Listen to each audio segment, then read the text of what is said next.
दोस्तों, भारतीय सिनेमा के इतिहास में जब भी भूतिया और हॉरर फिल्मों की बात होगी ना, तो एक नाम सबसे पहले आएगा, जो है रामसे ब्रदर्स का।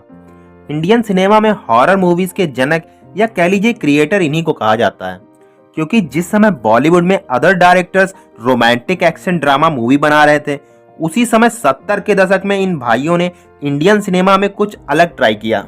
अपनी हॉरर फिल्म के रूप में इन्होंने भारतीय सिनेमा को उस टाइम के हिसाब से हद से ज्यादा डरावनी मूवीज दी। रामसे ब्रदर्स का भूतिया फिल्में बनाने का सफर कब और कैसे शुरू हुआ, ये बहुत कम ही लोग जानते हैं। बंटवारे से पहले कराची में एक व्यापारी हुआ करते थे, फतेह चंद राम सिंघानी, जिनकी वहां एक रेडियो की दुकान थी। और जब 1947 में बंटवारा हुआ तो वो अपने परिवार के साथ मुंबई चले आए, और यहाँ पर भी कुछ समय बाद उन्होंने रेडियो की वैसी ही दुकान डाली जो कि चल पड़ी। उनके 7 बेटे थे जिनकी वो अच्छी परवरिश करना चाहते थे, जिसके लिए उन्होंने आगे चल के फिल्मों में अपना पैसा लगाना शुरू किया।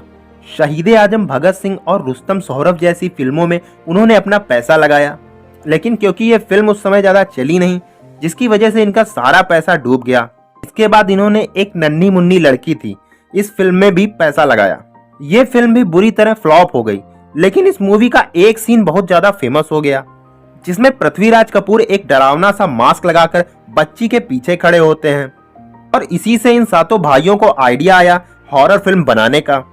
ये डिसीजन उनकी जिंदगी का एक बेस्ट डिसीजन था। और फिर क्या था, इन्होंने 40 दिन के अंदर ही मात्र 3 लाख के बजट में अपनी पहली हॉरर फिल्म बना डाली, 2 गज जमीन के नीचे। फिल्म रिलीज होते ही हिट हो गई और इसके सभी शो हाउसफुल होने लगे, और 3 लाख के बजट में बनी इस फिल्म ने उस समय 45 लाख की कमाई की थी।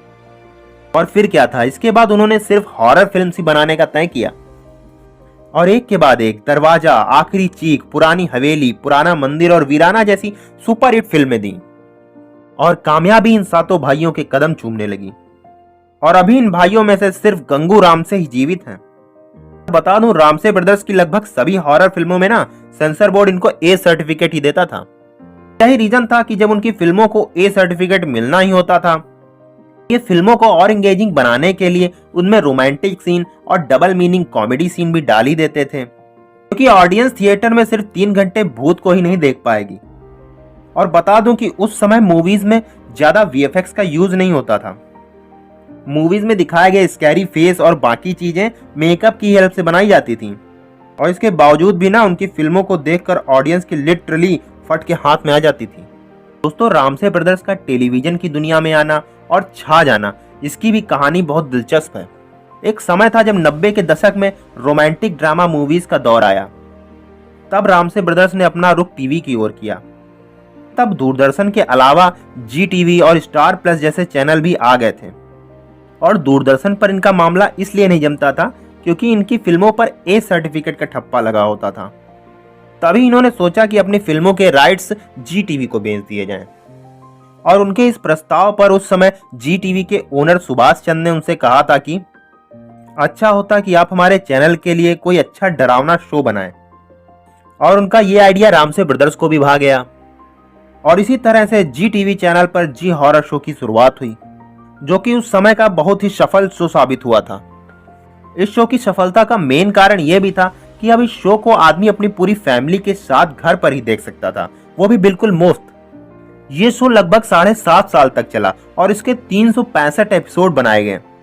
बता दूं कि जी हॉरर शो की जो कहानियां बनती थी वो फिल्मों के ही फॉर्मेट में बनती थी, मतलब 4-5 एपिसोड की एक स्टोरी होती थी, यानी शो की हर कहानी 2.5-3 घंटे की फिल्म ही होती थी। तो दोस्तों, आपको वीडियो कैसी लगी हमें कमेंट करके जरूर बताएं, और क्या आप भी रामसे ब्रदर्स की मूवीज के फैन हैं, ये लिखना ना भूलें। और अगर अभी तक आपने हमारे चैनल को सब्सक्राइब नहीं किया है तो हमारे चैनल को सब्सक्राइब करें और बेल आइकन प्रेस करना बिल्कुल ना भूलें, ताकि आप हमारे अगले वीडियो की नोटिफिकेशन पा सकें। मिलते हैं अगले वीडियो में।